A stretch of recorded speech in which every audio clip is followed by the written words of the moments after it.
Sí. Bueno, empiezo yo y luego ya le dejo la palabra, le cedo la palabra primero a Marifran, que es quien conduce normalmente estos encuentros con artistas desde que iniciaron su andadura en el museo, y luego a Fernando Sinaga. Bueno, yo es la primera vez casi que me incorporo que ya plenamente a estos encuentros, y bueno, para mí es importante también, era un momento importante porque la figura de Sinaga o el trabajo de Sinaga es un trabajo que está vinculado biográficamente a mi persona. Yo creo que es una de los primeros trabajos a los que accedo físicamente, es decir, no a través de libros o no a través de referencias, sino de una manera física, porque hablábamos hace poco que es alguien también muy vinculado a la ciudad de Vitoria y al territorio por su trabajo sobre todo con la Galería Trayecto, que es también, yo creo, uno de esos espacios que ha marcado mucho el tránsito por el arte contemporáneo justamente en nuestro contexto más próximo. Decía que para mí era particularmente una oportunidad, porque además, como sabéis, estamos ahora mismo investigando de cara a presentar el año que viene, finales del mes de enero, principios del mes de febrero. Comenzaremos con esa revisión de los fondos de la colección, sobre todo vamos a empezar y a centrarnos en los años 80 y 90, y justamente yo creo que aunque él empieza antes, los años 80 y 90 son unas etapas que no se pueden comprender, o lo que sucede en el contexto del arte español y también en el País Vasco, de alguna forma, sin figuras y trabajos y posiciones y formas de hacer como las de Fernando Sinaga. Hablábamos ahora hace un minuto, cuando estábamos justamente previa a la presentación, que creo que es en el año 1999, justo en ese momento de cambio de siglo, cuando se producen esas dos exposiciones simultáneas, de alguna manera, o que están relacionadas, del trabajo de Fernando Sinaga en la Sala Márica y también en la Galería Trayecto.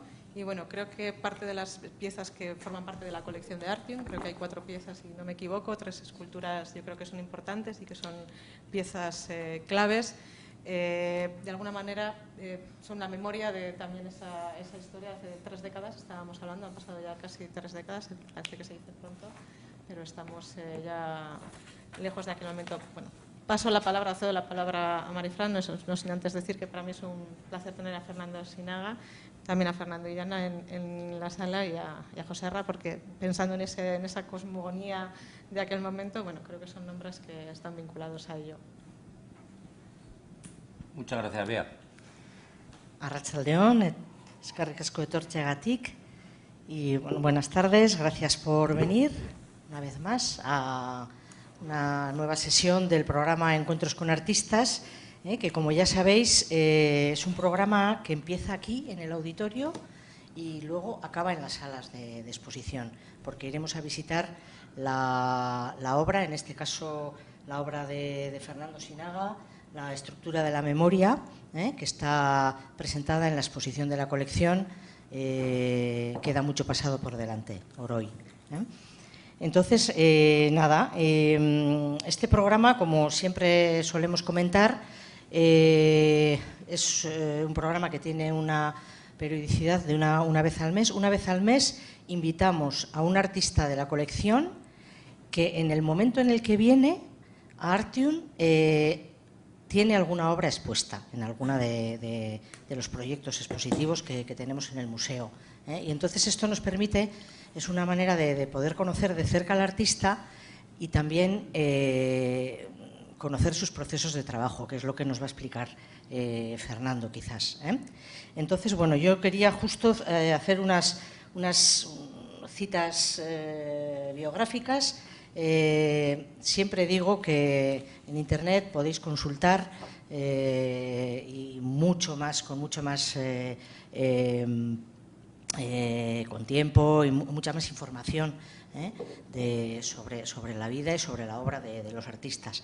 Y en este caso, sobre Fernando Sinaga hay muchísimas cosas para consultar y para escuchar, que también hay entrevistas y eso. Entonces, bueno, Fernando Sinaga nació en Zaragoza en 1951, es escultor, bueno, todos somos muchas cosas, siempre también, pero bueno, yo lo he resumido como escultor y yo creo que forma parte de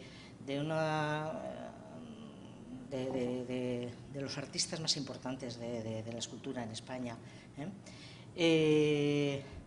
Yo creo que empezó a mostrar sus obras en los años 70, pero fue quizás en los 80 y en los 90 cuando más importancia tuvo, ¿no? Todas las exposiciones, bueno, ha realizado exposiciones tanto individuales como colectivas en muchísimas galerías, en diferentes museos de España y del extranjero, de Europa y de Estados Unidos. Por ejemplo, en 1989 participó en la Bienal de Sao Paulo, en Brasil, en 1992 en la Trienal Fellbach, en Alemania, en el 2000 también en el Pabellón de España, en la Exposición Universal de Hannover, y podríamos citar y citar, pero ya os digo que eso luego podéis consultarlo vosotros en toda la documentación que podéis encontrar en libros o en Internet. Su obra está representada en muchos museos, en muchas colecciones, aparte de Artium, como ha comentado Beatriz, que tenemos 4 obras, tenemos 3 esculturas y un díptico fotográfico. Hoy vamos a ver una de las esculturas, la estructura de la memoria. Bueno, pues aparte en Artium tiene obra en el Patio Herreriano, en el IBAM, en el Reina Sofía. Bueno, podríamos citar y seguir citando, en el Museo Extremeño y Iberoamericano de Arte Contemporáneo de Badajoz, en el Banco de España, etcétera. Vamos. Luego también a mí me ha parecido interesante que a Fernando también le ha interesado el arte público y que ha colaborado con otros artistas o con otros arquitectos, y entonces esto me ha parecido también un aspecto muy interesante, y entonces pues yo destacaría la colaboración con Santiago Calatrava en la Ciudad de las Artes y las Ciencias en Valencia, y en el Parque de los Pericones también en Gijón. Actualmente Fernando Sinaga es profesor en la Facultad de Bellas Artes de Salamanca, donde es catedrático de escultura. No sé desde cuándo estás en la universidad, Fernando. Desde el 84. No sé, que ya 35 años ya más. Lleva eso, Sí. pues eso. Entonces, bueno, pues y estamos muy contentas de que hayas venido a participar en encuentros con artistas y a hablarnos de tu obra y de tus procesos de trabajo. Y ahora doy la palabra a Fernando para que sea él el que nos cuente. Sí. Muchas gracias, Marifran, muchas gracias. Bueno, hoy, ayer me hacían una entrevista mientras venía en el tren desde Salamanca en el periódico El Correo, y claro, me preguntaban cosas que son de difícil contestación, ¿no? O sea, hacer una presentación de mi trabajo. Yo, a lo largo de mi vida, recordaba en esa entrevista, lo comenté y luego no ha salido transcrito en la entrevista que sale hoy en El Correo, pero luego, no obstante, lo comentábamos, me preguntaba, bueno, ¿sueles habitualmente hacer presentaciones y todo? Y digo, pues no, normalmente no lo hago. Hablo de arte, hablo de fenomenología del arte, que es lo que más me gusta, hablo de cuestiones que tienen que ver con la cultura, con cuestiones que tienen que ver con nuestra generación, lo que ha sucedido, contamos lo que ha pasado, pero en general no suelo hablar de mí. Ahora, incluso en la universidad nunca he dado una clase sobre mi obra artística, cosa que es bastante rara y peculiar, porque normalmente los artistas suelen hablar y ponerse como modelos de referencia, digamos, del comportamiento artístico que alguien debe de tener en el mundo del arte. Yo nunca me he utilizado a mí mismo como forma de comportamiento ni como actividad, pero sí que es cierto que en un determinado momento alguien te pide, presente usted su obra, por favor.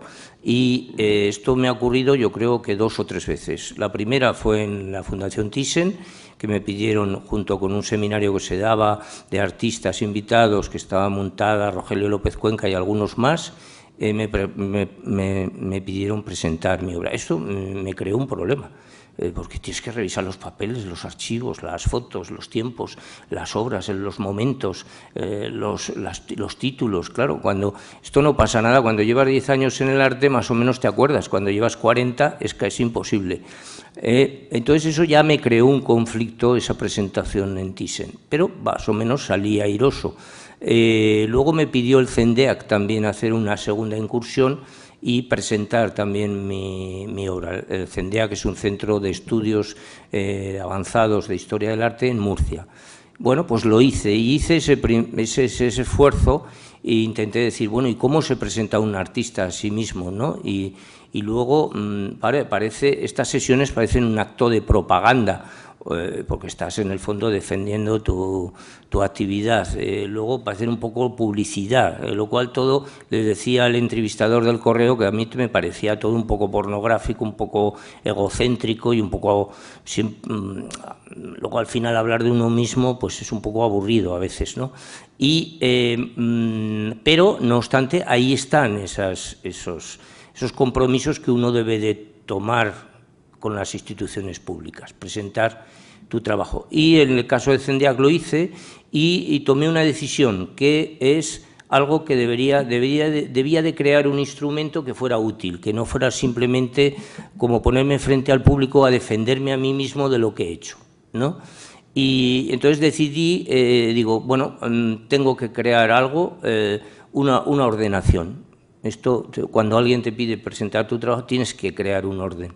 Entonces dije, bueno, pues a lo mejor es el momento de que tengo que empezar a hacer un archivo y ordenar un archivo que ya es muy grueso y muy espeso, digamos, en el que se pueda hablar y se pueda explicar qué es lo que uno ha hecho con un cierto análisis y un cierto rigor, ¿no? Sí que se convierta en publicidad.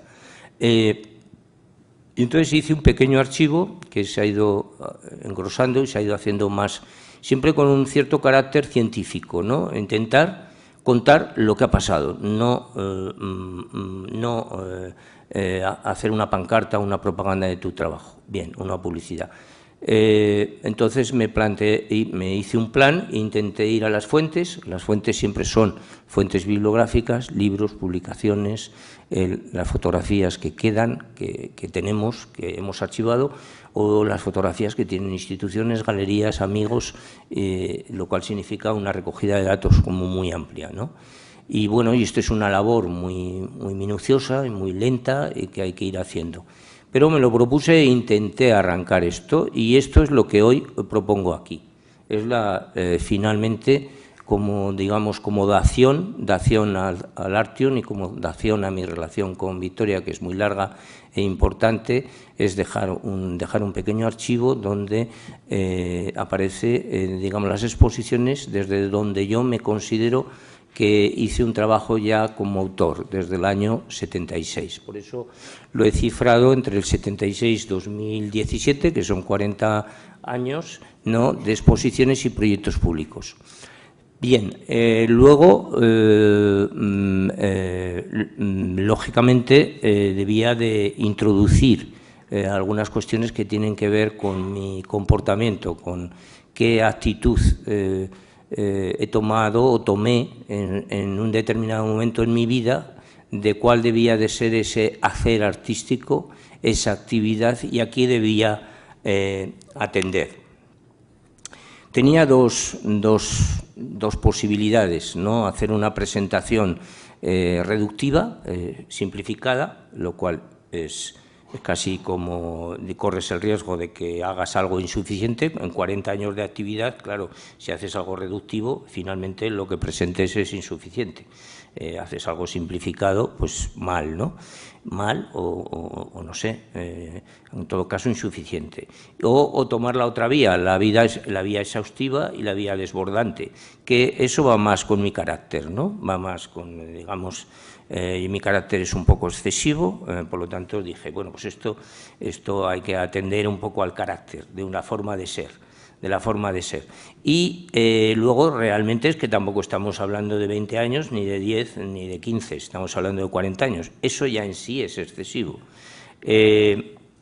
Por lo tanto, esta invitación que me habéis hecho, Marifran, pues me ponía en una situación de un callejón sin salida. Yo creo que a los demás también, a los que hayáis invitado, pero claro, cada uno tiene su trayectoria, su recorrido. En mi caso decía, bueno, pues ya que he decidido, digamos, la vía de lo exhaustivo, pues vamos adelante y vamos a intentar producir un documento eficaz, y puesto que también se va a grabar, siempre quedará un documento grabado que se puede colgar, la institución lo puede colgar en YouTube o lo puede poner al servicio público dentro del Centro de Documentación del Artium, tanto para investigadores como para cualquier público que quiera tener interés por artistas nacidos en la década de los años 50, que somos muchos.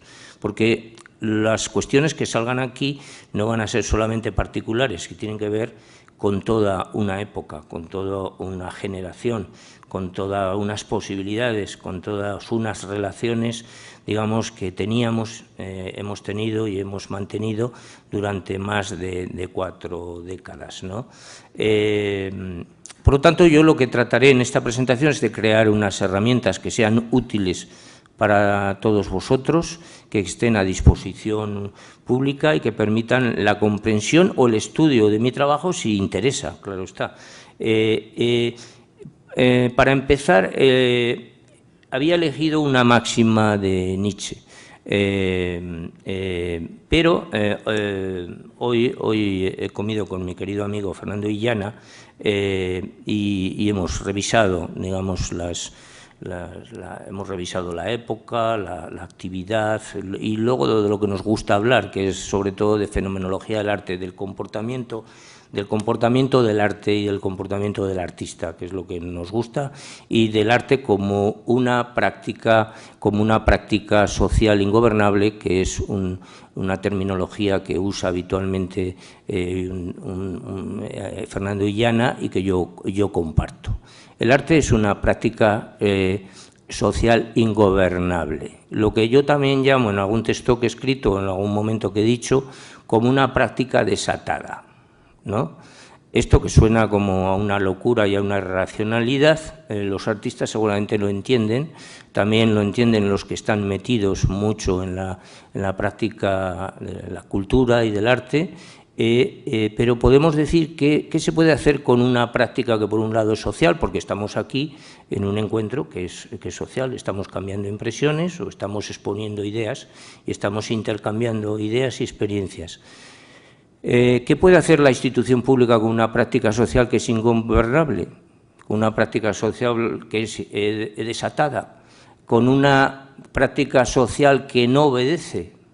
Claro, esto plantea un problema político casi siempre a la institución pública, al museo, a la colección, al curator, a la propia galería. Plantea problemas de gobernabilidad, de obediencia. Pero claro, hay que pensar que el artista es un ser desobediente. Y si no fuera un ser desobediente, realmente el arte, su utilidad, se perdería su utilidad. Es decir, la sociedad ha admitido que el arte ha admitido o debería admitir que el arte tiene que pertenecer a un ámbito de libertad. Y si no es así, y si no existe esa desobediencia, y si no existe ese desacato, y si no existe de alguna manera esa ingobernabilidad, el arte deja de tener sentido y deja de tener significado, ¿no? Esto eran algunas de las cosas que hoy hablábamos en nuestra comida de hoy, Fernando Illana y yo,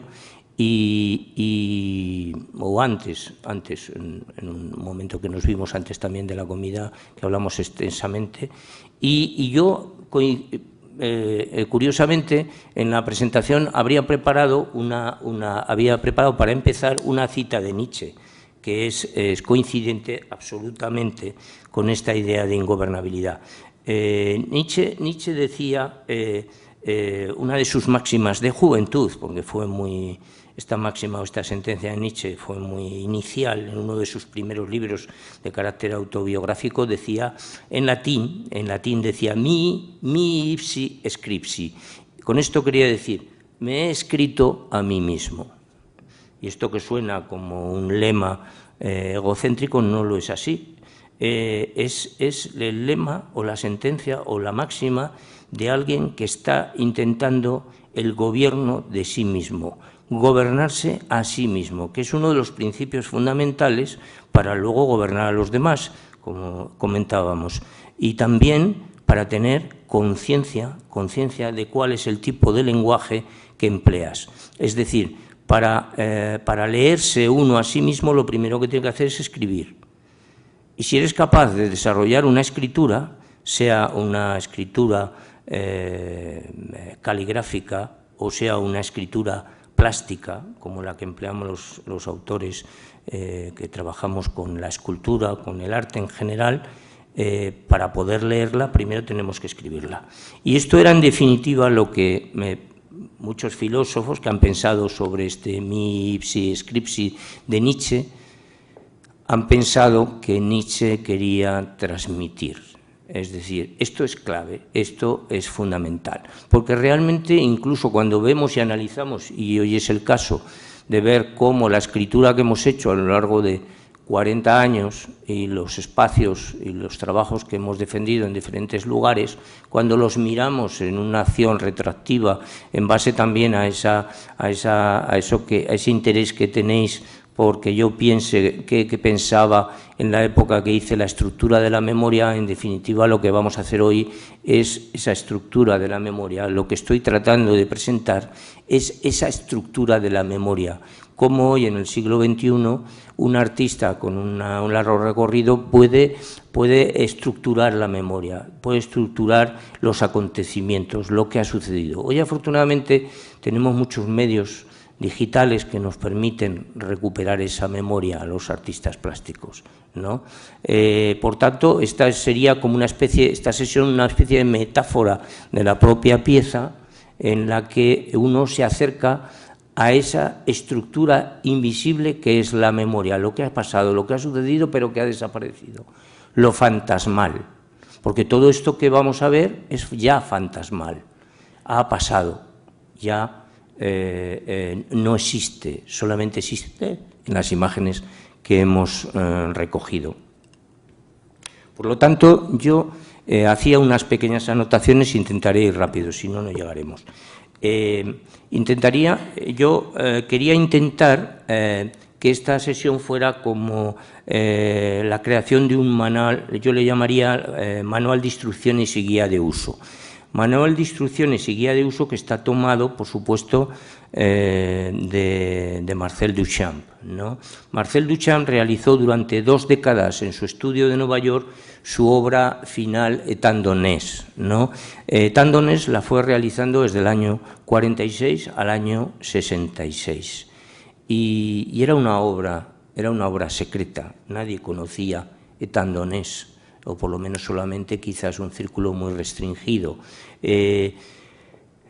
Su obra hoy la podemos contemplar en el Museo de Filadelfia gracias a que Duchamp tuvo muy claro que debía de hacer una carpeta, que debía de confeccionar una carpeta donde estuvieran todos sus dibujos, que eran más de 33 y más de 100 fotografías de Polaroid, eran dibujos, eran esquemas, que luego él iba metiendo en unos portafolios de plástico y iba engarzando hasta crear esa especie de carpeta de algo parecido a un cuero. Yo creo que no era cuero, yo no he visto el original, solamente tengo el facsímil que editó años posteriormente, editó el Museo de Filadelfia.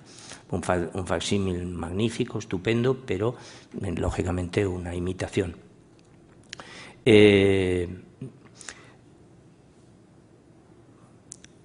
Por lo tanto, lo que quería Duchamp era muy consciente que Étant donnés es posible que nunca se pudiera construir. Por lo tanto, tenía que crear esa especie de guía de uso, esas instrucciones, esos dibujos.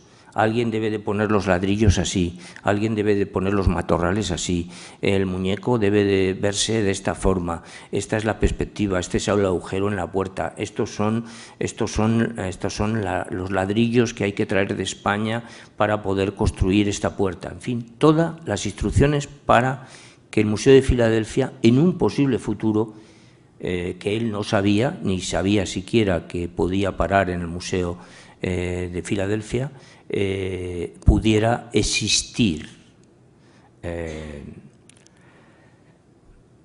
Esto lo hizo 2 años antes de morir, ¿no? Y el facsímil se editó en una colaboración entre el Museo de Filadelfia y la Universidad de Yale.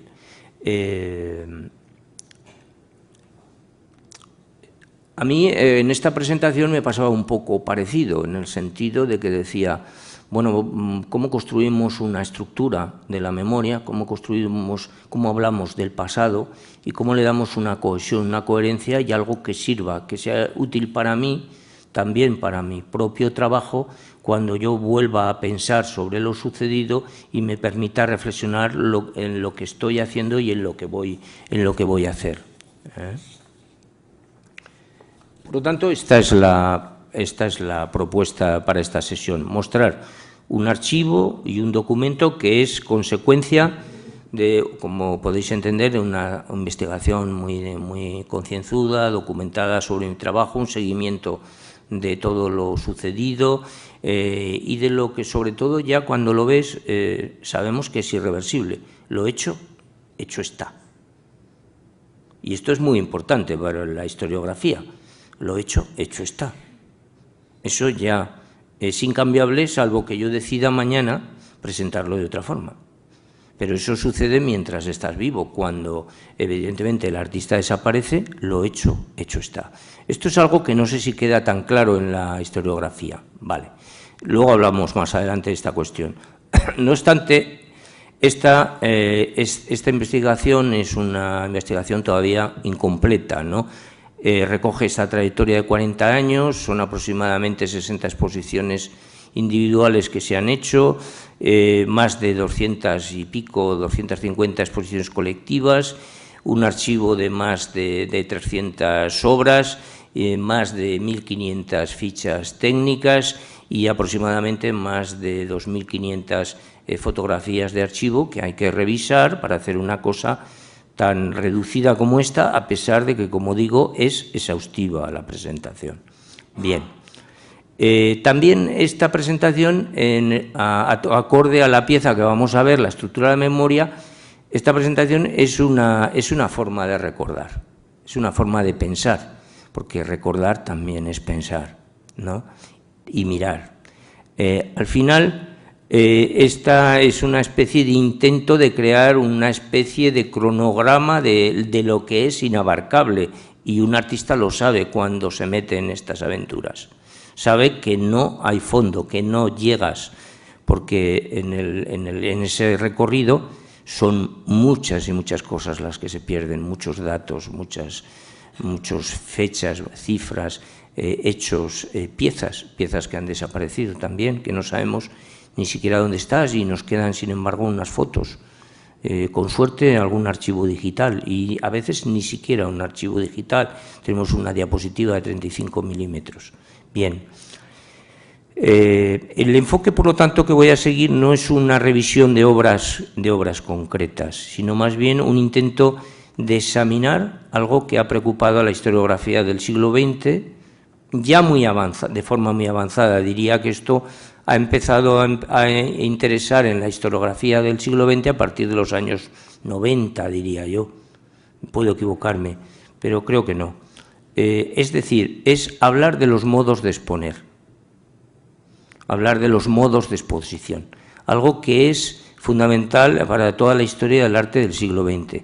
Los modos de exposición, el curator no es una figura que a principios del siglo XX no existiera. Había gente que hacía de curator. Duchamp hizo mucho de curator. Había artistas que se implicaban. Rodin se implicó en la exposición de 1900 con su propia obra y confeccionó y diseñó toda la exposición. Y tantos artistas. Pero el curator es una figura tardía, es una figura que aparece después como consecuencia como consecuencia de la exposición. La exposición crea una profesión que es cómo se puede exponer la obra de un artista. Y ahí aparece la figura del curator. Y el curator, lógicamente, debe de ser un estudioso, debe de ser un analista, debe de ser un cómplice del artista si está vivo, y si está muerto el artista debe de ser un conocedor. Si no, perdemos rigor, perdemos el carácter científico del arte, perdemos la verdad del propio arte, ¿no? Por lo tanto, esta es una sesión que lo que propone es ver los problemas expositivos.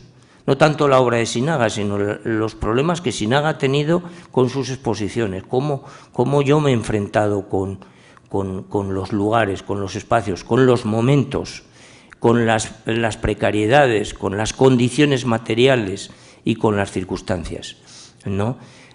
Por lo tanto, es un intento de acercarse a la genealogía de lo sucedido.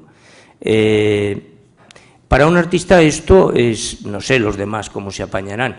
Yo, desde luego, intento que lo que hago tenga una utilidad y tenga un fondo, ¿no?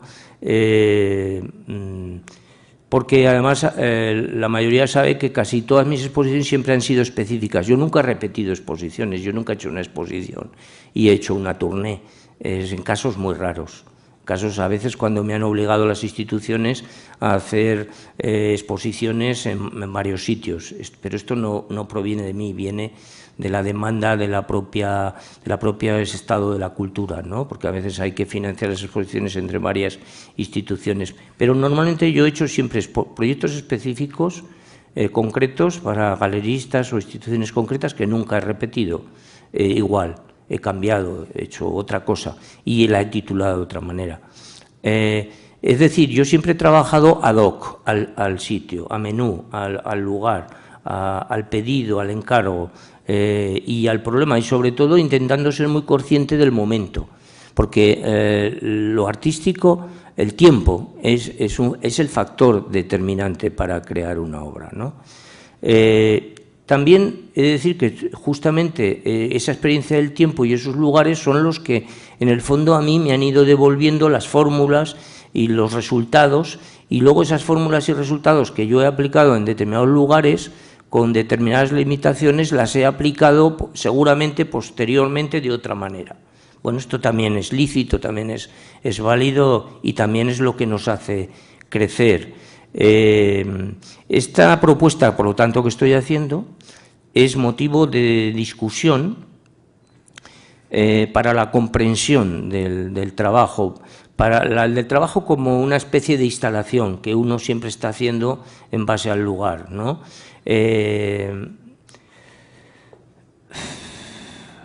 Y también es digamos, un útil muy necesario para poder crecer y modificar tus propias posiciones. Esto que estoy diciendo tiene mucho que ver con un artículo que leí hace 2 días de Vilas Matas en El País sobre algo que Vilas Matas llamaba el modo Cézanne. El modo Cézanne para Vilas Matas, era muy bonito el artículo, decía, Cézanne es un artista que ¿qué es lo que nos enseña? Dice, yo le llamo el modo Cézanne porque Cézanne lo que nos enseña es la insistencia. Esto es algo que es clave para ciertos artistas, en mi caso es evidente, yo creo que para muchos artistas la insistencia, la repetición, el ser un pesado cuando te empeñas en meter la cabeza por donde no cabe, ¿no? En hacer las cosas varias veces, repetidas veces, hasta el cansancio, hasta la extenuación, hasta cansar al galerista, al cansar a la institución, al director del museo, agotar al curator, en fin, eso es fundamental. Cézanne era un pesado, pintó 80 veces el Monte Santa Victoria, eso no es normal. ¿Qué buscaba Cézanne? ¿Era un obseso, era un paranoico, qué buscaba pintando tanto el mismo monte que no se iba a ir del sitio ni del lugar? Así pasó y sucedió que Cézanne murió justamente como consecuencia de esas incursiones paisajísticas que hacía, porque un día le cayó una tormenta y murió de una pulmonía. Bien, todo esto que expongo ahora fue también el fondo del debate de una gran exposición que se hizo de Beuys en Berlín y en Tübingen, una enorme exposición que yo pude visitar, no la de Tübingen, sino la de Berlín, que se hizo en el Gropius Bau, y que gestionaba, no sé si comisariaba, desde luego articulaba, eso sí, era Heiner Bastian en el año 1988. Digo y cito su nombre porque fue una exposición muy polémica. Beuys había muerto, se expuso su obra y se armó la de San Quintín, que diríamos aquí, se armó una gran polémica porque Beuys muerto había que curatoriarlo, o sea, había que hacerle una comisaría, había que enseñarlo, había que montarlo. Beuys es un artista complicado para montar, por lo tanto había que hacer un análisis científico y crítico de su obra, y muchos de los grandes expertos criticaron que el Beuys muerto no era igual al Beuys vivo. Y esto creó un debate en la museología. ¿Qué derecho tiene un museo a montar algo mal montado y que no sigue las indicaciones, los planos, ese manual de instrucciones que Duchamp, antes de morir, dejó claramente para que justamente Tandonés se montara como él decía? Bien. Esto sabéis que afecta a los derechos de autor, a lo que es el conocido, dentro de los derechos de autor hay una sección que es el derecho al montaje de la propia obra. Esto a veces en la industria cultural en la que estamos funcionando, como va todo tan rápido, se olvida, y te encuentras situaciones con que, oye, monta así, monta así, no, pues más alto, pues más bajo, pues da lo mismo, pues a esta esquina, y si no, allí, ponlo allí, por favor.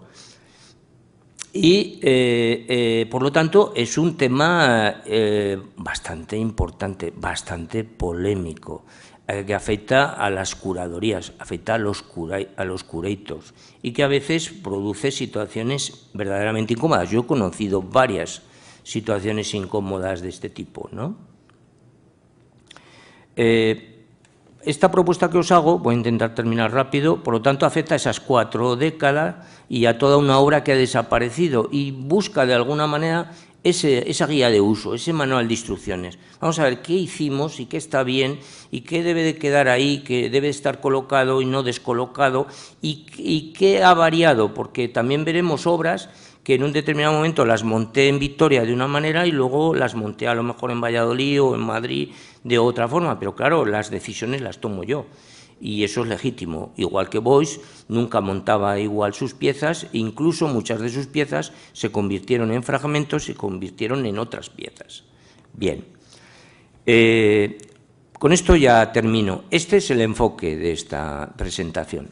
El enfoque es fenomenológico, es el estudio y la creación de una guía de uso, de un manual de instrucciones y del estudio de un recorrido, igual que lo haría un historiador. En este caso lo hace el autor porque es el que tiene los instrumentos más a mano y las fuentes más a mano.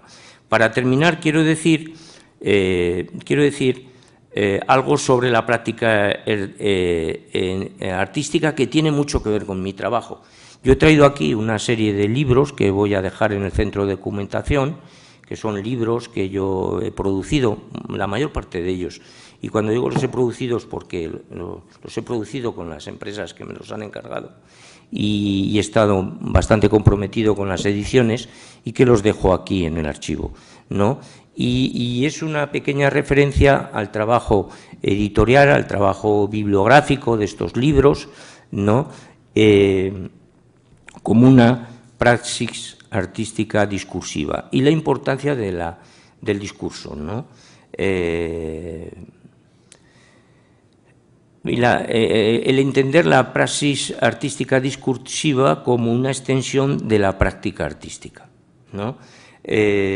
Me estoy refiriendo también a la escritura y también al habla como una forma que utiliza el artista para apoyarse, porque los artistas necesitamos apoyarnos en algo, ¿no? Necesitamos sujetarnos, decir, bueno, voy a hacer este proyecto, ¿en qué me amparo, en qué me sujeto?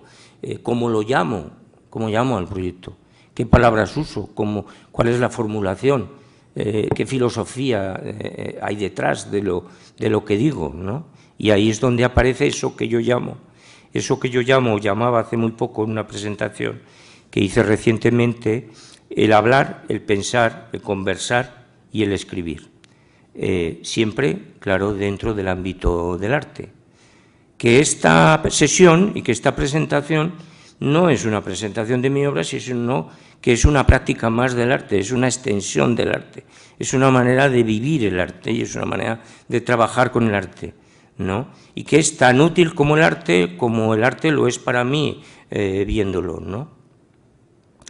Pues también he de decir que el hablar y el escribir, en mi caso, no sé en los demás, no se corresponden. Yo no siempre cuando escribo pienso de la misma manera que cuando hablo, y cuando hablo no pienso de la forma como escribo. Hay un cambio, ¿no?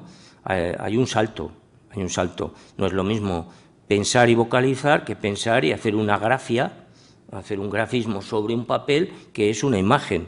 Y cuando ves esa imagen te está transmitiendo esa grafia, te estás transmitiendo unas ideas que son diferentes que cuando estás intentando oírte a ti mismo, cosa difícil. Hablar y oírte.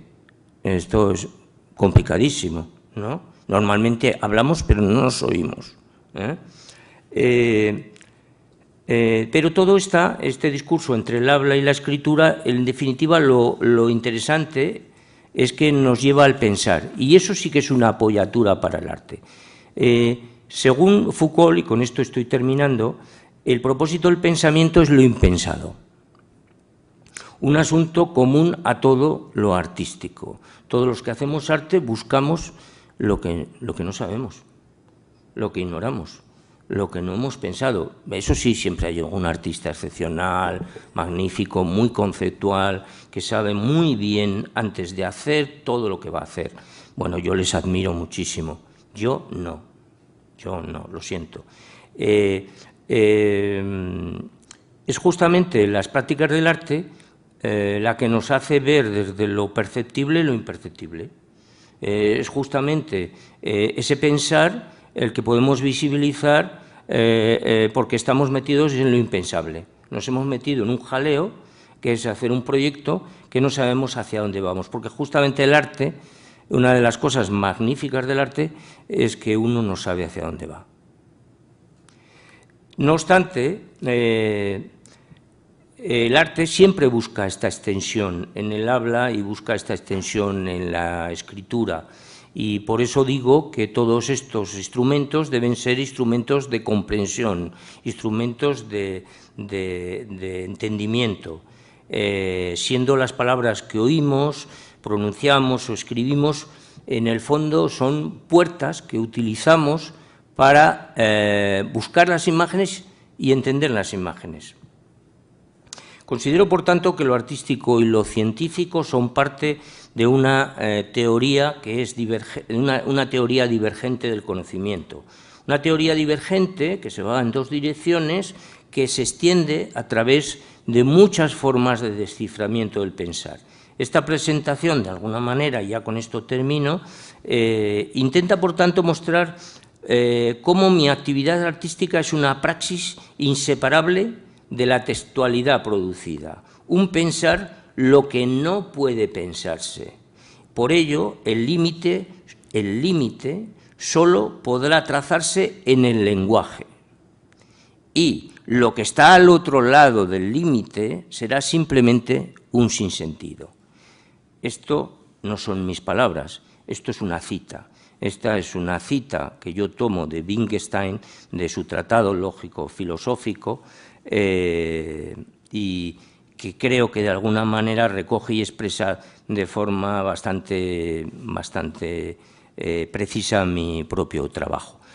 Aquí termino y yo, por lo tanto, me apartaré un poco para que la grabación pueda tomar el documento, y siento mucho y pido disculpas, pero es que no he encontrado otra fórmula de contar en tan escaso tiempo tanto sobre una actividad artística que tiene 40 años, y por lo tanto yo presto y hago dación de este documento que ahora veremos. Tendremos que ir un poco deprisa para poderlo ver, o por lo menos, aunque no lo veamos del todo, quedará registrado. Siempre lo podéis consultar en biblioteca, en el archivo documental, igual que los investigadores, y por lo menos quedará al servicio público. No obstante, yo me apartaré y si alguien, cada imagen tiene los datos, la fecha de la exposición, cuándo se hizo, y empezaremos en el año 76 con una exposición mía en el Palacio Mía, junto con otros artistas que fuimos invitados. Prácticamente éramos estudiantes que acabamos el proyecto de fin de carrera y, digamos, es lo que yo considero mi primera exposición como autor. Desde el 76 al 86 hay una especie de hueco, hay una especie de vacío que está todavía muy por estudiar, todavía esa parte del archivo documental está muy hueco, pero bueno, por eso digo que saltaremos rápidamente del 76 al año 84, pero casi todas las imágenes tienen los datos genéricos, es decir, de la exposición donde fue, y específicos en algunos casos de la obra, si es con su título y con su año. No siempre la obra, la cronología de la obra coincide con la cronología del proyecto que estáis viendo. Esa simetría, bueno, debido a la velocidad con que iremos os será difícil percibirlo, pero ahí está como documento. Por lo tanto, si os parece, pasamos. Yo creo que se puede apagar estas luces para poder grabar mejor. Y yo creo que soy el que tiene que pasar. Vamos a ver. Esto, ¿no? Esto, exactamente. Intentaré, perdonadme, he dejado el móvil abierto con el fin de no pasarnos un poquito del tiempo. Vamos a intentar ir rápido todo lo que podamos, porque luego, al parecer, bajamos abajo a ver la obra y charlar sobre ella. Vale. Estamos en el año 76, Palacio de Velázquez.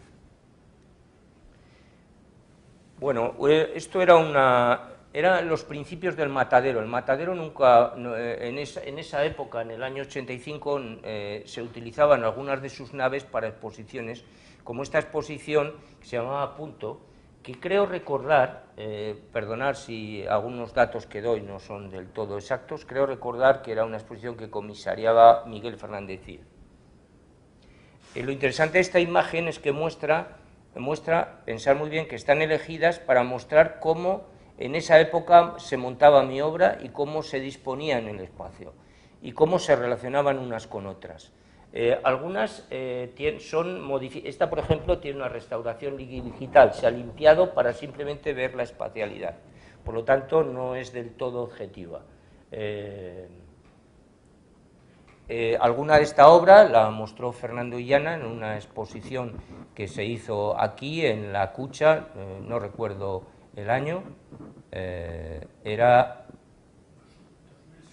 2007. Sí. No esta, sino la siguiente.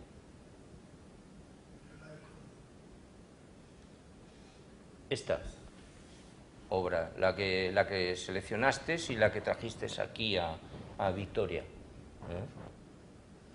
Las obras se han visto muy poco, prácticamente se vio en Punto y en Vitoria, no se ha visto más. Estas son imágenes de archivo del Desayuno Alemán, de una pequeña edición que se editó de una galería que ya ha desaparecido, que es la Galería Villalar, y tal y como en el año 86 se mostraba. Esta fue un poco la exposición que me permitió tener ya visibilidad en Madrid. De esta exposición surgieron proyectos como fueron la comisaría que hizo Carmen Jiménez en esa época en la Moncloa, con una selección de artistas españoles, porque venían toda una serie de curators del MoMA a Madrid. Era una época que todavía podemos considerar transición. España estaba intentando pensarse a sí misma, pensar su arte, pensar su cultura. También es esta exposición la que me llevó al Salón de los 16, que era un salón también que organizaba el periódico Cambio 16. Vemos algunas imágenes. Son documentos más que imágenes. Las imágenes no son muy buenas, pero al menos son documentos.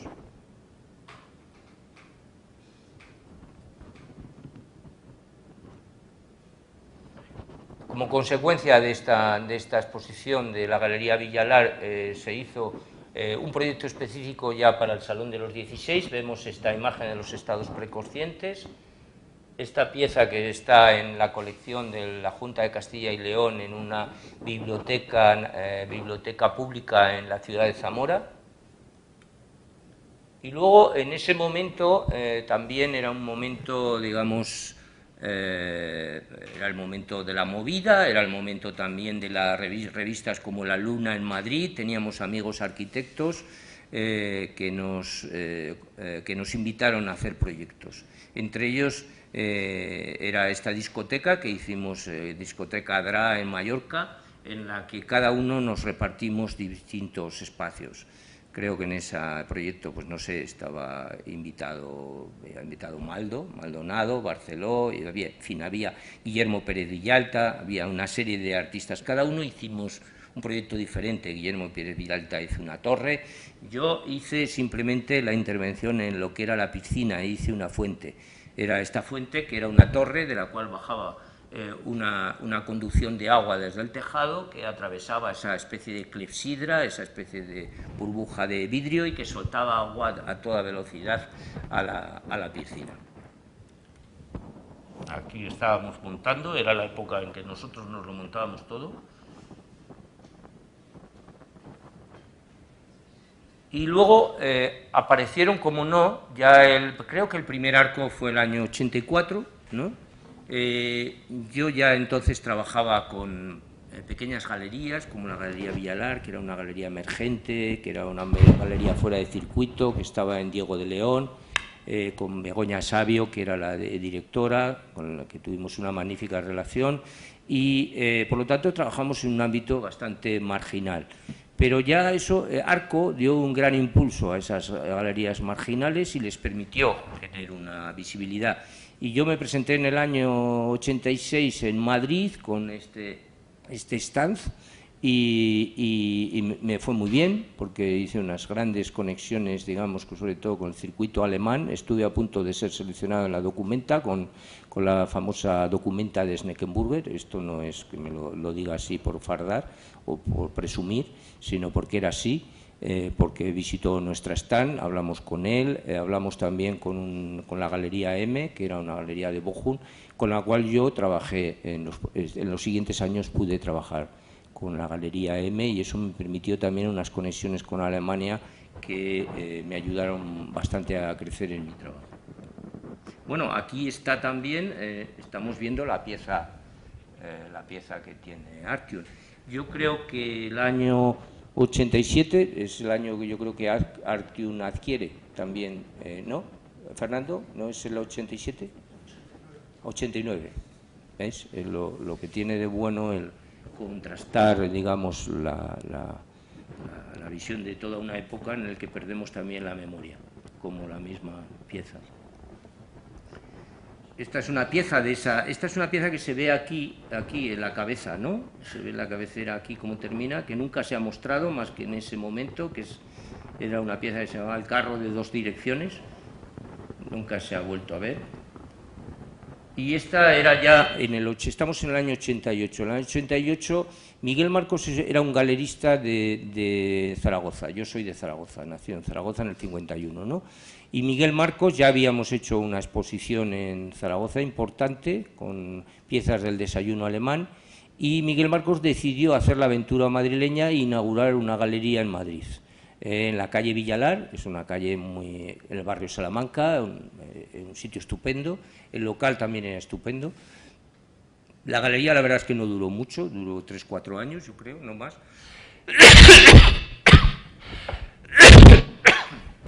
Y bueno, esta es la imagen de la exposición de aquel momento. Ese mismo año que yo hice la exposición con Miguel Marcos, aparecieron varias galerías, esta galería alemana que os dije, Galería M, con lo cual hicimos un acuerdo de exposición, y luego también la Galería Michel Mincher, ¿sí?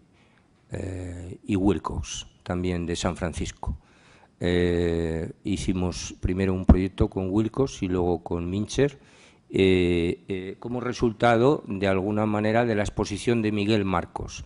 Y también apareció un proyecto que comisariaba Aurora García en Chicago, que fue un proyecto en el que nos invitó a mí, a Cristina Iglesias y a Pello Irazu a hacer una exposición en la galería de Donald Jan en Chicago, que en ese momento era una de las galerías más importantes no solo de Chicago, sino de Estados Unidos. Y con lo cual, bueno, esta es la imagen que hemos podido rescatar de una diapositiva de 35 milímetros. Perdón, he confundido.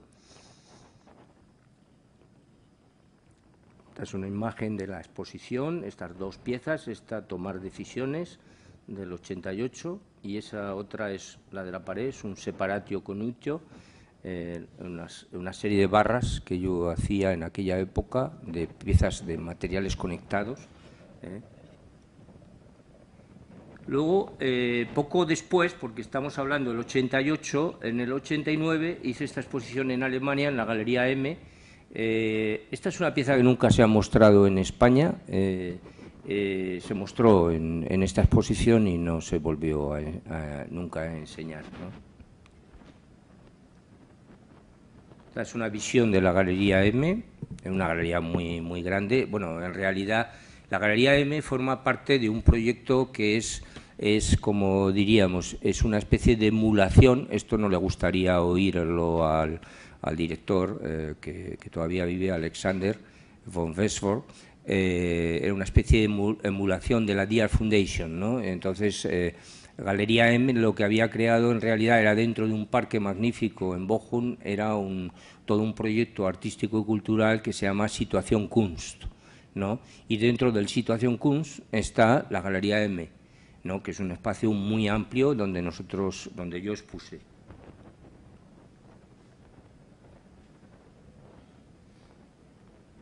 Algunas piezas han desaparecido, otras están en colecciones, otras colecciones fuera de España.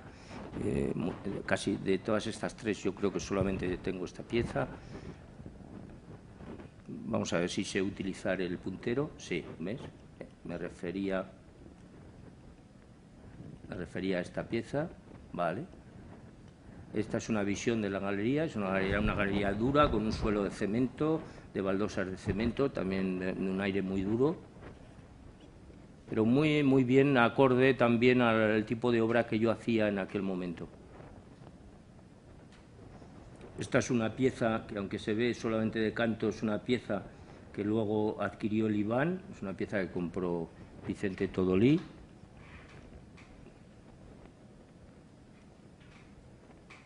Y en ese momento, que estamos hablando del año 89,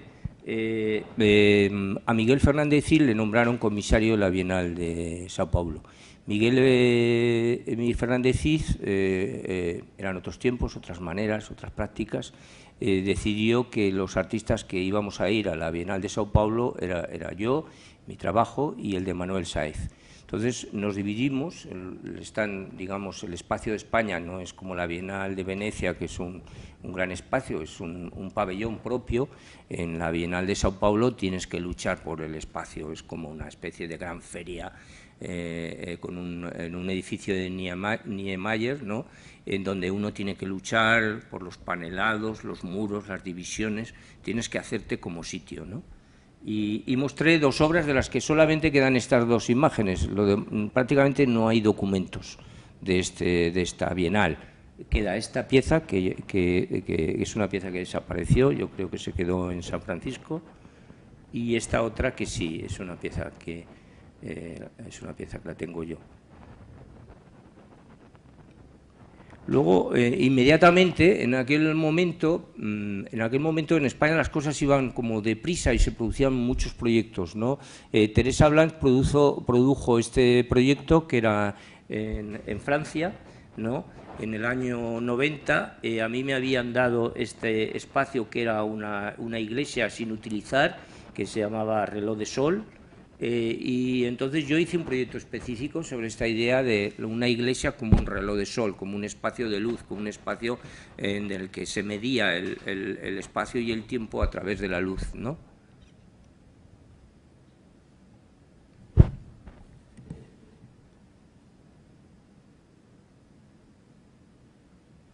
Estos son barras de bronce, de aproximadamente, casi tienen 5 metros. Estamos hablando de piezas grandes, ¿no?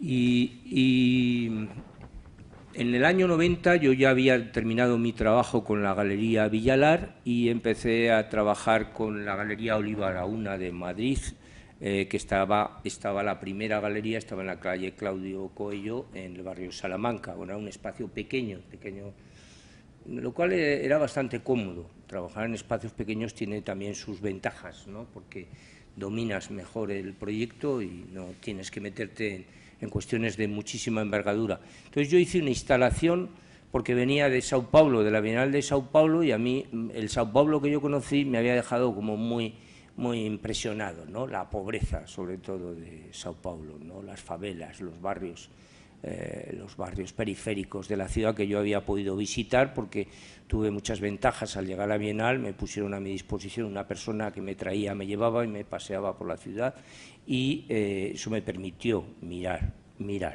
Y yo hice, como consecuencia de eso, hice el Take Brazil Easy, ¿no? Tómate el Brasil fácilmente, suavemente, que era el consejo que te daba las personas que cuando llegabas allí dicen, no, tranquilo, no, esto no te inquietes, que esto es así. Es un proyecto instalativo de toda la galería. Esta instalación se fragmentó, desgraciadamente se vendió en partes. El mercado español en aquella época, bueno, no existían coleccionistas de estos que llegaban. Esta instalación para mí, ¿no? No existían coleccionistas de instalaciones, existían coleccionistas de piezas. Entonces se fragmentó, se vendió de alguna manera. Sí, espera, perdón. Sí, este es el riesgo, porque como estoy mirando el reloj para no pasarme demasiado, no quiero apagarlo del todo. Espero que no insistan. Decía que esta pieza se fragmentó, bueno, porque se vendió una parte de esta instalación. Concretamente esto que estamos viendo en este momento, que lo compró el Patio Herreriano, en la época en que el Patio Herreriano tenía una vocación de arte español, tenía una vocación de crear una colección que asesoraban entonces Bonet Correa, Antonio Bonet Correa, Valeriano Bozal y Simón Marchán, y ellos compraron una parte importante de esta instalación. Concretamente, vamos a ver si lo podemos ver.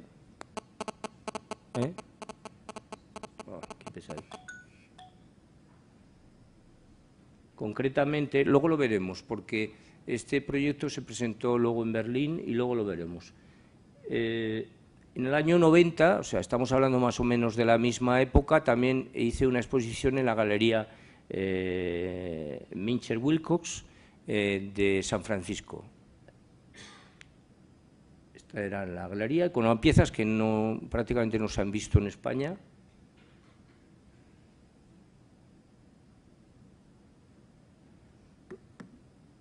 Está bien ver un poco el imaginario en el que trabajábamos, en el imaginario espacial y también lo que nos permitía, ¿no?, el contexto galerístico de aquel momento.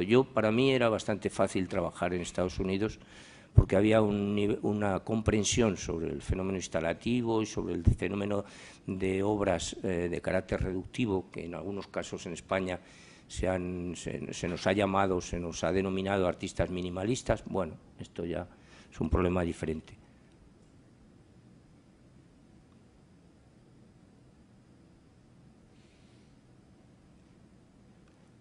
Este es el montaje de la instalación que hice con Oliva Araúna y se montó en Berlín.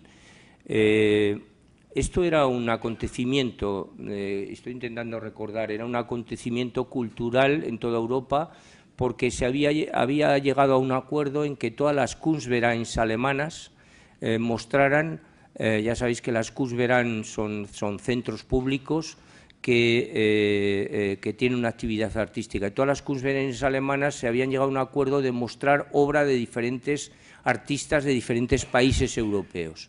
Se había llegado a un programa europeo financiado por la Comunidad Europea con un gran catálogo, ¿no? Y nosotros nos correspondía un poco la Kunstverein en Berlín.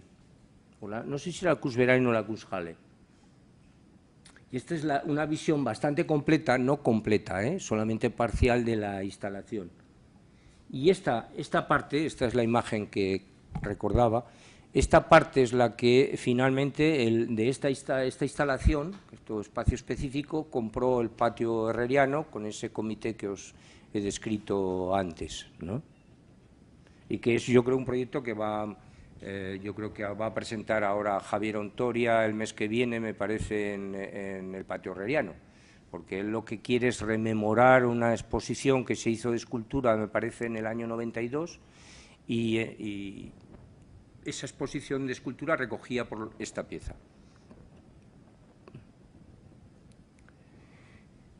Con Oliva Araúna yo creo que hice 3 exposiciones. Una de ellas es esta, lo que llamé Alma del Mundo, y este era un proyecto instalativo, ¿no?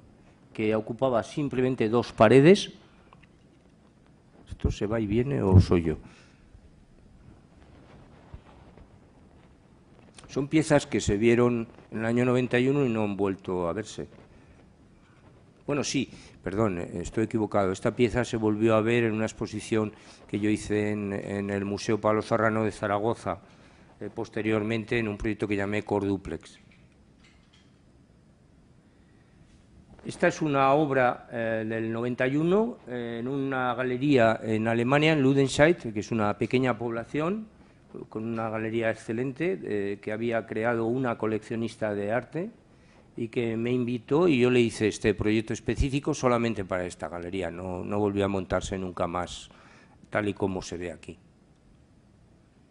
Igual que este proyecto, luego posteriormente a mi trabajo con Oliva Araúna hice varios trabajos de colaboración con otras galerías. Una fue con Juan Aizpuru en Sevilla, del cual no guardo documentos, por ejemplo, pues no tengo documentos de esa exposición, y otra con Luis Adelantado, que sí que guardo algunas imágenes como esta, ¿no? Con una pieza, que esta es una pieza que yo llamé la habitación de Swedenborg, y que nunca volvió a montarse.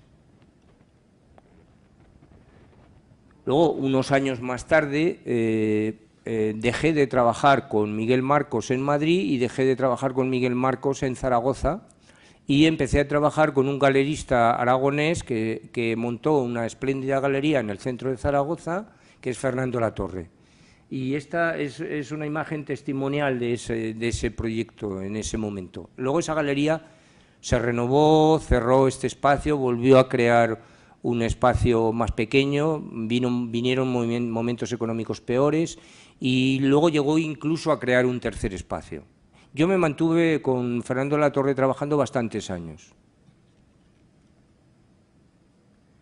Este es un proyecto que se hizo para una facultad que hay en la UNED. Este proyecto se puede ver en Madrid, está en la Facultad de Económicas de la UNED.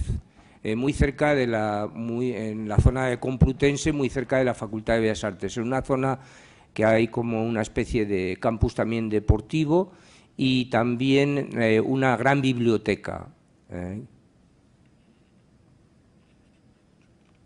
Esto también fue una colaboración con un arquitecto muy vinculado a Simón Marchand, porque el encargo nos lo hizo Simón Marchand, que era catedrático de estética, pero también asesor del rector. Bueno, esto es algo bastante raro en las universidades españolas. Casi ninguna universidad invierte dinero en proyectos públicos, invierte dinero en arte, se gasta casi nada, lo cual es un absoluto error, porque claro, las universidades tienen un campus muy extenso, podrían utilizar el 1% de todos los proyectos arquitectónicos, no usan ese dinero, no crean colecciones, como ocurre con las universidades americanas, que tienen colecciones propias, y sin embargo, este es un ejemplo raro en Madrid, pero esto se debe sobre todo a Simón Marchand. No hice yo solo este proyecto, hizo Nacho Criado, hizo Cristina Iglesias, Susana Solano, bueno, no recuerdo todos los artistas. Hay un libro, hay una publicación sobre los proyectos de la UNED hecho por Simón Marchand. Estamos ya en el 96, ya hemos corrido casi 20 años, o sea, vamos un poco bien, yo creo. Este es el proyecto Agua Amarga, en la Fundación Miró. En aquel momento el director de la Fundación Miró era Pablo Rico, me invitó a hacer un proyecto, una exposición que yo hice. Tuve absoluta libertad para ocupar el espacio. Sabéis que esa fundación está hecha por Rafael Moneo.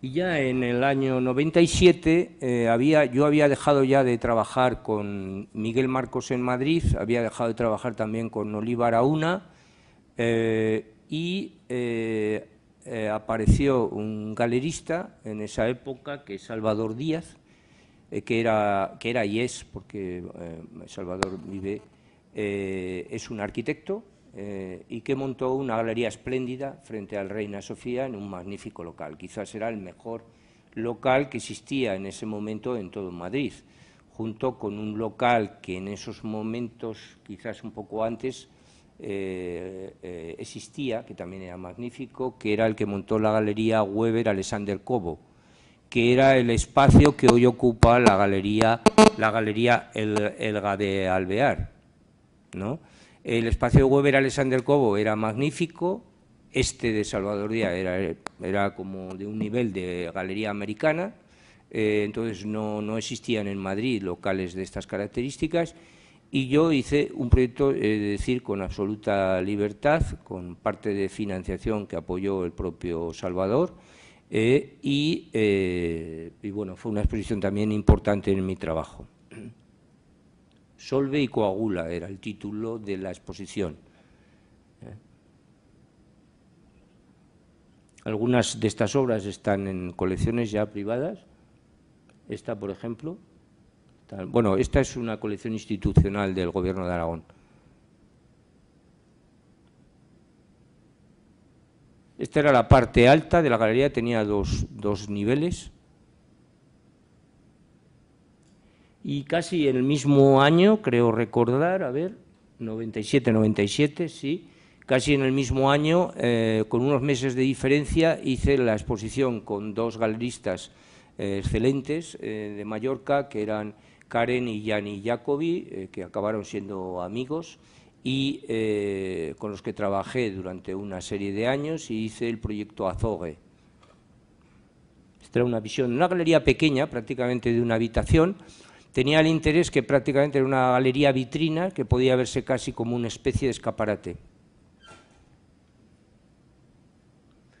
Luego, en el año ya 98, un año después, en Granada, estaba de directora Yolanda Romero, que actualmente dirige la colección del Banco de España en Madrid, en el Palacio de los Condes de Gavia.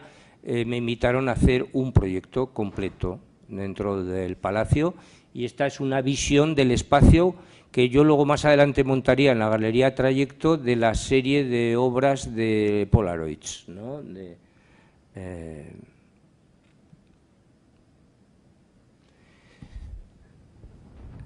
Esta es una imagen que representa la exposición en este mismo año, en el 98, en la Galería Fernando de la Torre, no la que hemos visto antes, sino la siguiente galería, que era más pequeña, era más precaria. Pero yo hice este proyecto Cuerpo Diamantino, que poco después lo mostró Más Estrella en Madrid, y que lo adquirió también la colección del Patio Herreriano. Ya estamos, veis, en el 99, 98 en Fernando Latorre, 99 hicimos este proyecto. Este fue un proyecto conjunto que hicimos entre Eugenio Cano, Sergio Aguilar y yo, para intentar vincular generaciones y trabajos. Por eso le llamamos extensiones, conexiones. Solo en esta imagen solamente se muestra mi trabajo, es una imagen que ha sido limpiada y postproducida, pero sin embargo pertenece a un proyecto colectivo. Y ya en el año 99 es cuando abordamos un proyecto de colaboración entre la Sala Márica, aquí en Vitoria, y la Galería Trayecto, con un proyecto que se llamaba Piel de Hiena y con una franja de obra que venía a recoger aproximadamente como casi una década, no exactamente una década, creo que era entre el año 91 y el año 99, lo que trataba de recoger el conjunto de la exposición de Amárica y de Trayecto. Y yo creo que fue una experiencia sumamente interesante porque era también este intento de ver cómo lo público y lo privado podían colaborar en una actividad común y dentro de una ciudad. También eran otros momentos. Pero, como veis, la Galería Trayecto tenía un espacio magnífico, muy parecido al que luego tuvo Salvador Díaz, también una estructura de nave. Y veis que la serie de Polaroids, en este caso, cambia. Esto que hablábamos, ¿no? Cuando un artista trabaja con un determinado proyecto, en Granada yo Polaroids, debido a las limitaciones del espacio y a las condiciones de espacio, mostré Polaroids de una determinada manera, y sin embargo en Trayecto tomé la decisión de hacer un montaje diferente. Montaje que luego finalmente se mantuvo así. Yo lo mantuve como una regla de comportamiento.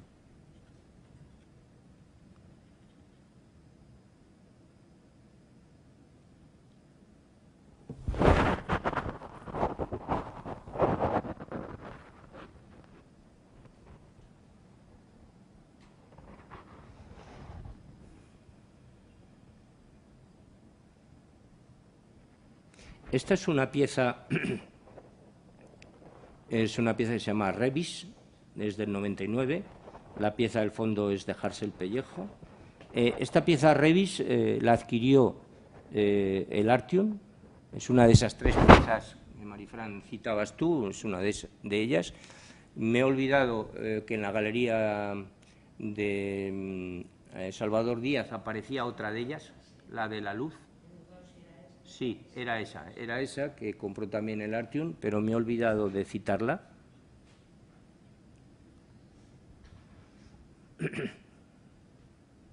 Y esta es la imagen de lo que era entonces la Galería Amárica, que era un espacio, bueno, era un espacio que había que trabajarse, ¿no? Era un espacio que había que acondicionar, que había que empanelar, que había que pensar muy bien y adaptarlo un poco a las necesidades del artista, del comisario, ¿no? Que había que esforzarse mucho. Entonces estaba, no sé si dirigiendo Daniel Castillejo, dirigía Amárica o no, como...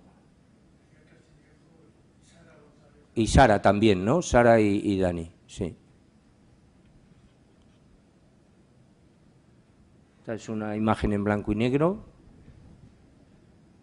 Como veis, había que crear recorridos, laberintos, un poco, pero bueno, nos apañamos muy bien, realmente. Tenía problemas de ejecución, la ejecución era chapucillas.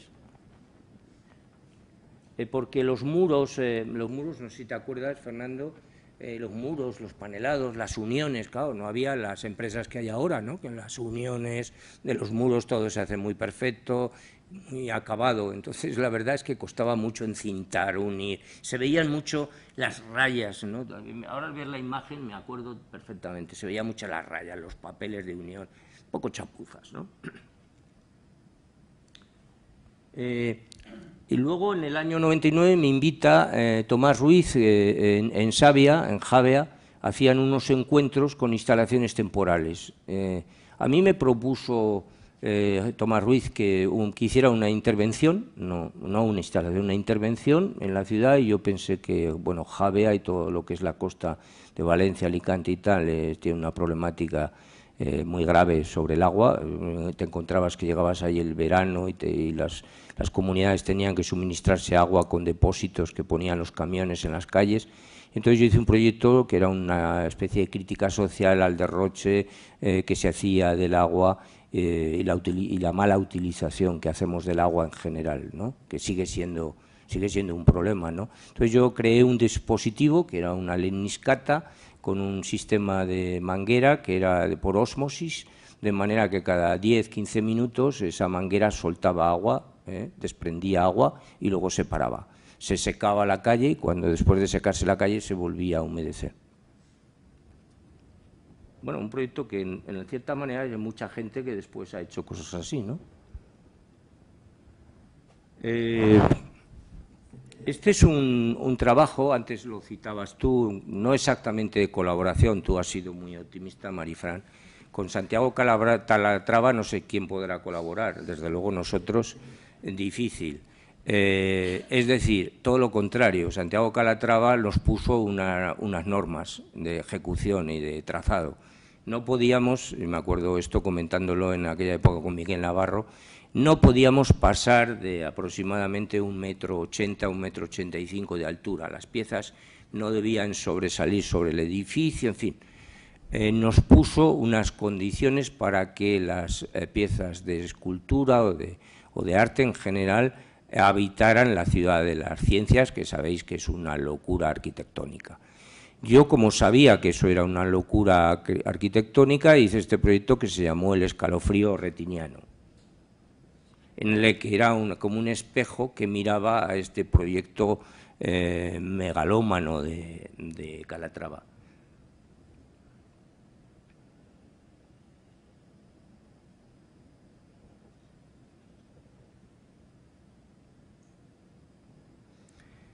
Esta es una imagen de estudio. A veces las imágenes que tomamos en los estudios también hay que registrarlas porque hacemos montajes que luego desaparecen y que luego no son imprescindibles, ¿no? Por eso he incluido algunas imágenes de montajes de estudio, ¿no? Como parte de ese archivo instrumental. Esta la mostró la Galería SCQ en Santiago de Compostela. Creo que fue un proyecto inédito para esta galería.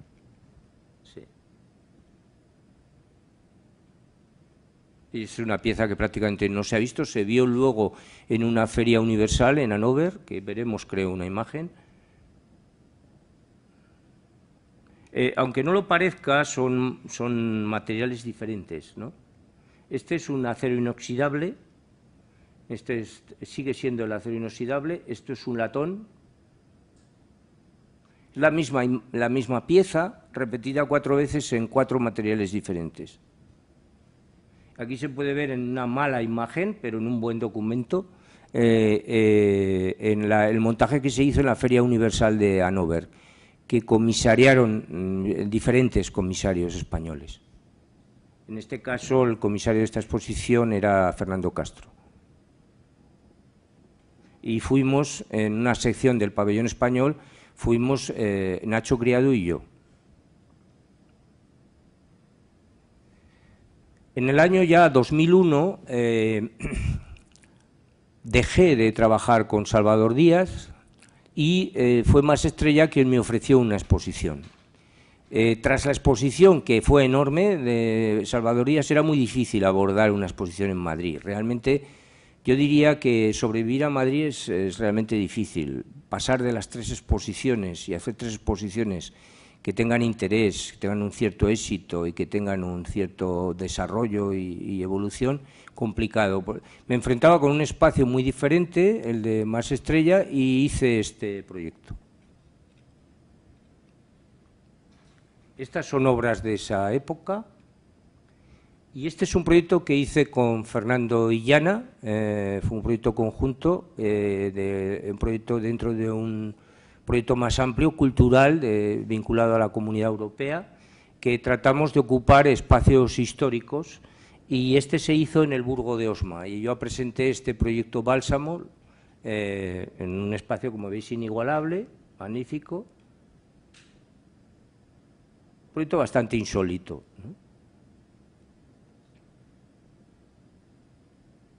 Esta pieza se ha mostrado varias veces de diferentes maneras, yo creo que veremos algunas. Y luego volvemos al 2002, volvimos aquí a Trayecto con una exposición comisariada, que era el Crash Crack, ¿no? En el que se intervenía a la galería, cada uno hacía un trabajo. Yo hice este Contramundum, que es esta pieza de la mesa, más... Perdón. Que es esta pieza de la mesa... más esta pieza, es una pieza conjunta que iba acompañada, más esta fotografía y esta otra pieza. Y esta era una intervención de Maider López, esta franja roja. ¿No, Fernando? Sí.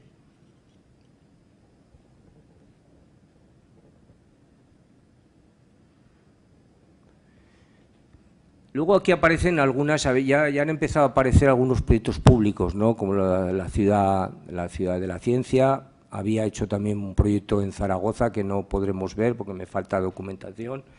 Y hicimos este proyecto de este biombo en el Jardín Botánico en Gijón. Entonces, la fase del proceso, del montaje, del banco y de la pieza en el Jardín de los Pericones. Y luego esta pieza que habéis visto antes, montada con el proyecto con Illana, allí en el Burgo de Osma, se mostró en la Galería Fernando Latorre, en una galería que fue prácticamente la última que hizo Latorre. Era un magnífico espacio, era una nave, como veis, y esa galería duró poco, duró 2 o 3 años. Luego Fernando Latorre decidió desmontar la galería en Zaragoza y venirse a Madrid. Pero realmente la Galería de Madrid no funcionó. Y yo, de hecho, cuando Fernando Latorre decidió irse a Madrid, yo decidí que no trabajaría con él en Madrid.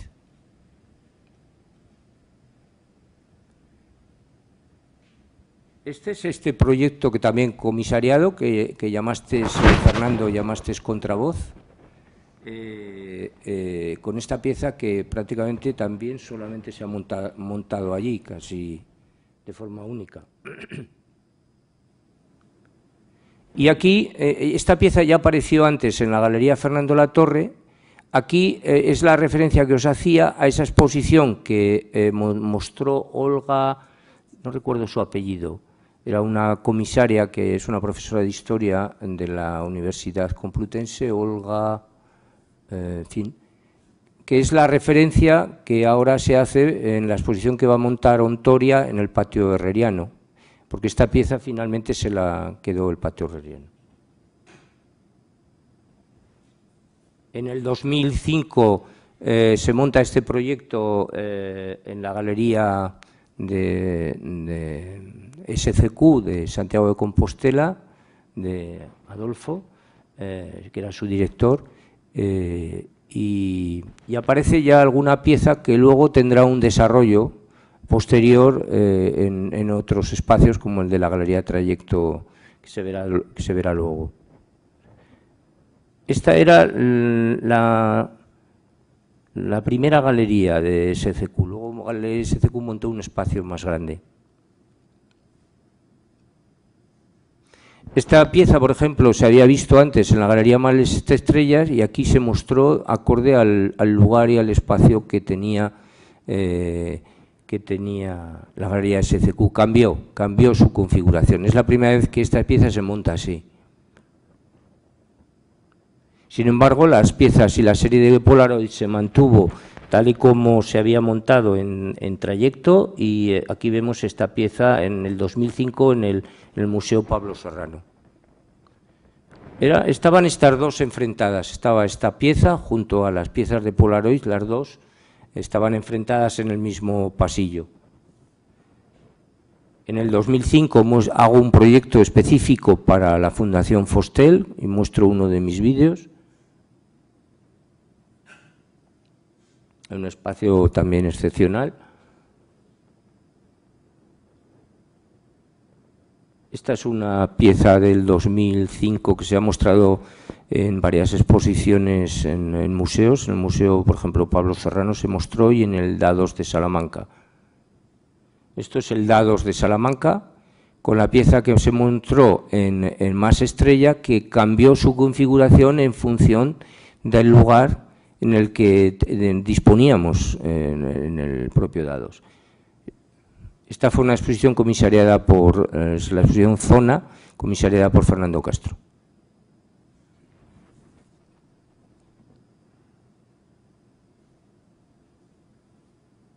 También esta pieza cambia en su disposición con relación a cómo se había montado en Fernando Latorre. Y esta es prácticamente una pieza que solamente se ha mostrado en el Dados así, de esta forma, y incluso conjuntamente. Estos son los separatios coniúteos, es una serie de placas de aluminio, cobre y plomo.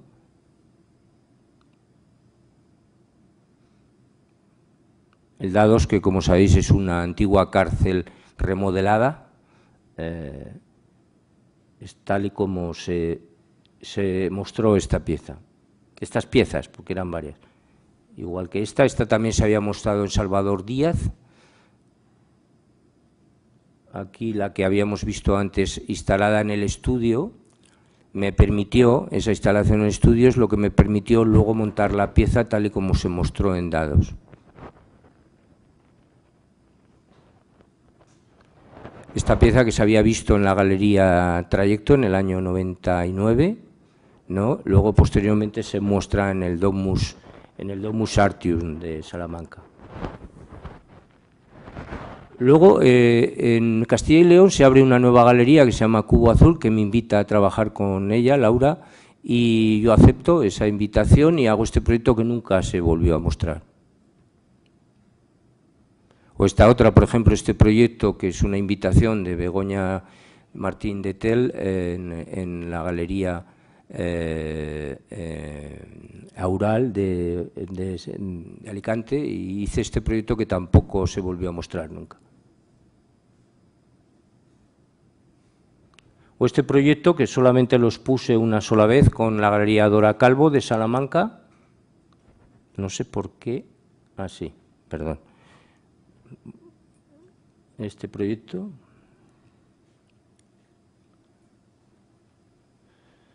Este es un trabajo fotográfico sobre vidrio que mostré en SCQ y que está conectado con este otro proyecto público. Claro, estamos en un cambio de escala considerable. En este caso no es una fotografía, sino simplemente es el reflejo de lo que ocurre alrededor. Casi es un proyecto cinemático, porque se convierte todos los reflejos que se producen en estas pantallas espectrales de todo el entorno alrededor de las riberas del Ebro. Este es un proyecto que se hizo para la Feria Universal de Zaragoza del año 2008. Eran 3 pantallas de este tamaño, ¿no? Estamos hablando casi de 8 metros por 8. Esto es una visión que me mandó un amigo que habitualmente visita el lugar, y en invierno me mandó esta imagen, ¿no? De una Zaragoza llena de niebla.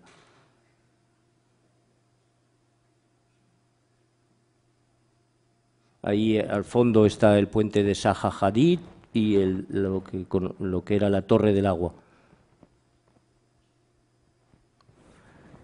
Paralelamente a estos proyectos, luego nacían proyectos de menor escala, proyectos de carácter óptico, que de alguna manera trabajaban con las mismas problemáticas, que era el cambio perceptivo. Cómo se produce el cambio perceptivo con el movimiento del espectador, ¿no? Aparecieron estas piezas de deuteroscopia, piezas que fueron evolucionando en el caso del montaje de la Galería Trayecto, este proyecto de sinestesia que podemos ver en la Galería Trayecto última, claro, la que está aquí en la zona antigua, ¿no? La zona vieja, que era un espacio magnífico, ¿no? Como podemos ver.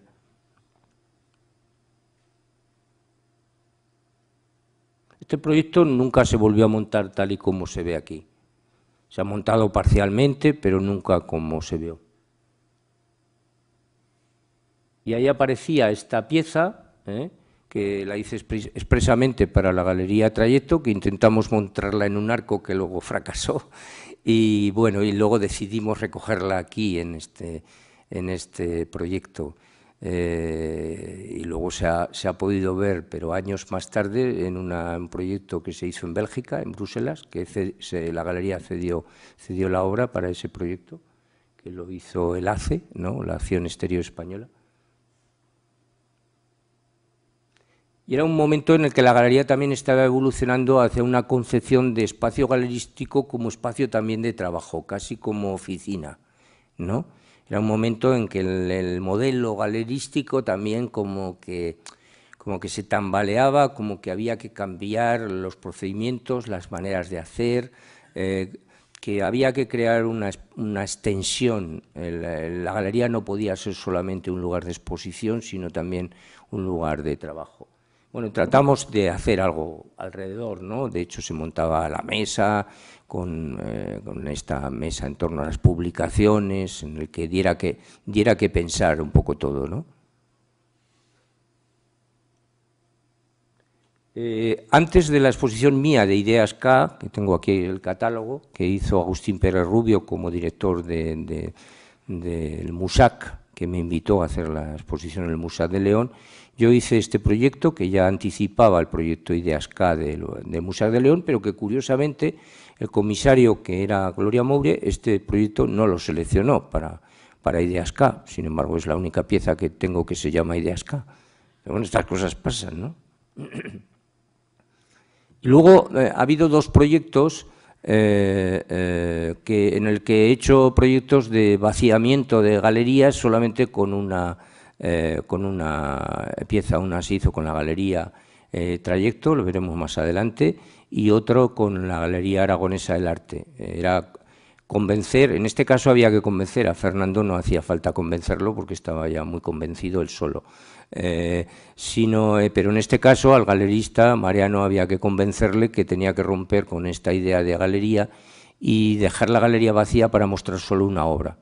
Y entonces, finalmente se arriesgó y lo hizo. Luego esta es una pieza lumínica de deuteroscopia también, que es la visión y el montaje que se hizo en el MUSAC. Ahí tiene varias versiones. Esta es una panorámica del proyecto en MUSAC,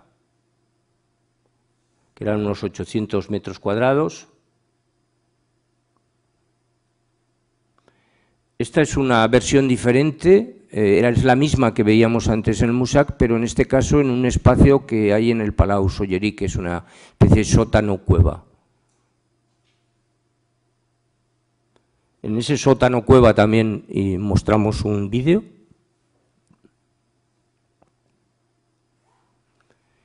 Y ya en el año 2011, el año en que inauguro en el MUSAC, el IAC de Zaragoza, el Instituto de Arte y Cultura Contemporáneas, inaugura su edificio, inaugura su museo, que es un edificio de más de 4 plantas, un gran edificio.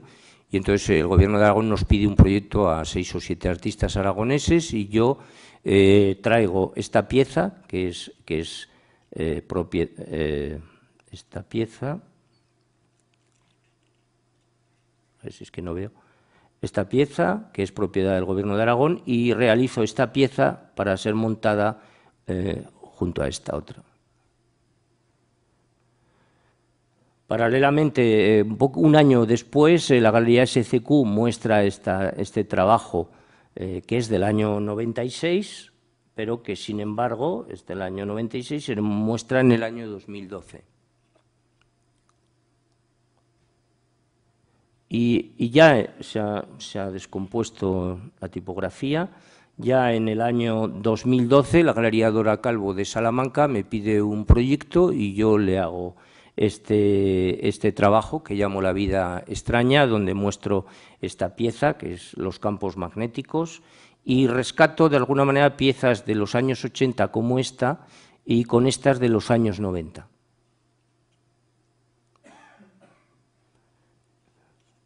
Luego en Braganza, después de la exposición del MUSAC, se monta en Braganza el mismo proyecto, Ideas K. Esta es una pieza que ya habíamos montado con la Galería de Trayecto en un arco anterior, del cual casi no guardo documentación. Y esta es otra versión diferente del mismo proyecto óptico que se había mostrado en el MUSAC.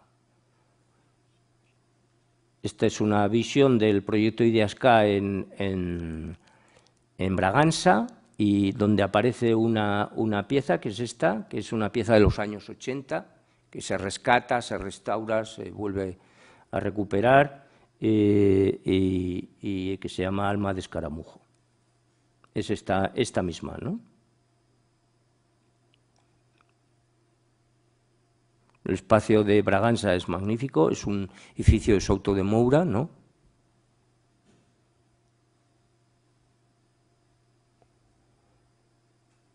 El proyecto de trayecto de sinestesia, que en este caso avanza y se despliega cada vez más, ¿no? Pero no se muestra nunca como se mostró en trayecto. Por alguna razón no se hizo así.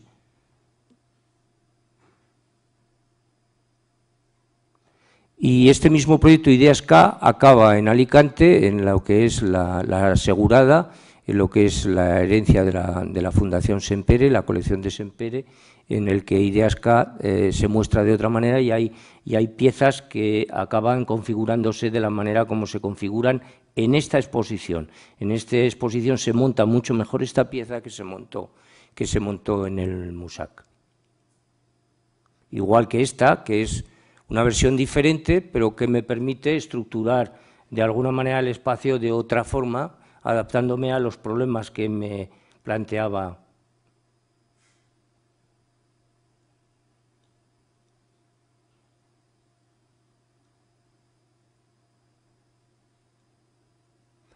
Y volvemos a Trayecto ya en una fase final, donde Trayecto ya toma decisiones, digamos, como es ya, la galería tiene que ser un lugar de trabajo activo, sobre el pensar, sobre el desarrollar la actividad artística como una realidad más extensa.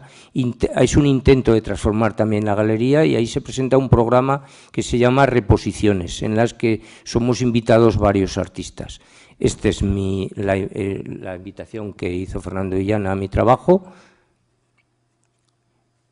en el que mostramos este vídeo al fondo. Es un vídeo con una entrevista mía, y luego este es el vídeo, y luego esta pieza, que se mostró como una pieza única, exclusivamente en la galería.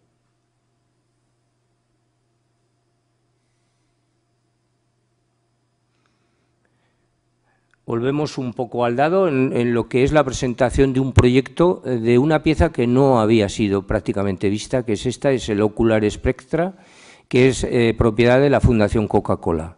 Entonces, el Dados presenta a la Fundación Coca-Cola y se recupera esta pieza, ¿no?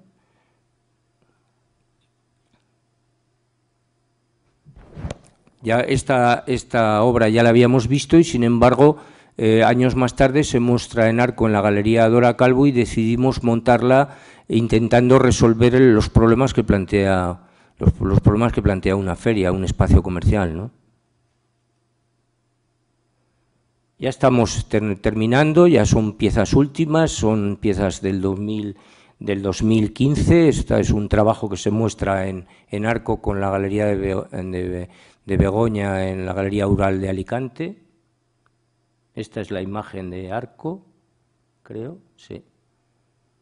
Y esta es una imagen de su exposición La vida dañada, con obra, digamos, ya de esta década.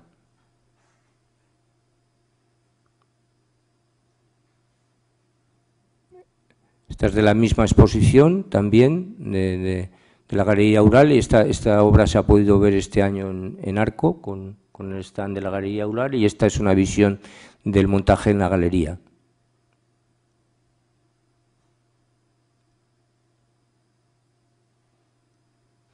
Y con estas dos o tres imágenes un poco terminamos el archivo. Este es el último proyecto que he realizado en la Galería Fernando Pradilla, es el libro de las suertes y los cambios.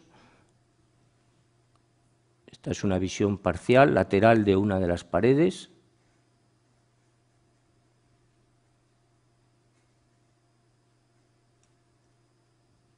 Bueno, pues, perdonar.